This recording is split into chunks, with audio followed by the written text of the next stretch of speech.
вечер. Всех, кто посетил наш канал, кто пришел к нам в гости, хотим вам показать, чем мы греемся в наши холодные зимние вечера.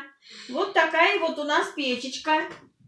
Уже 4-й год нас греет и радует. Вот сейчас я вам продемонстрирую, как она у нас хорошо работает. Вот так все открыли. Очень удобно. Очень большая сама печь. Стекло самоочищающее. Сидим, ужинаем и любуемся, как горит красиво огонь. Дровишек можно подкинуть немножечко, и она продолжит гореть и греть нас.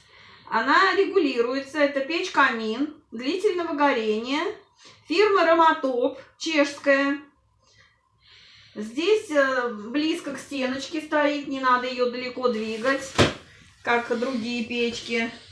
За ней к стенке вот стенка такая кирпичная.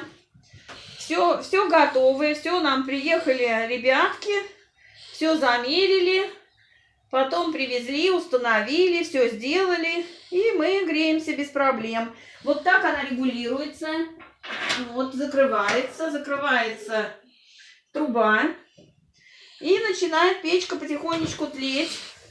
Долго, 2-3 часа тлеет, потом долго остывает за счет того, что она обложена вот такой керамической покрытием, панелью.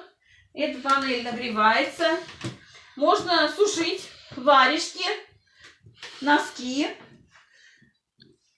Пижамки дети греют после ванны. После душа детки греют пижамы. Очень удобно. И хорошо, нам очень нравится такая печка. Если у кого-то стоит вопрос, чем и как погреть дачный домик, обратите внимание вот на такую печь. Удобная, теплая. Нам очень нравится. Ну и все. Спасибо за внимание. Да, пока-пока.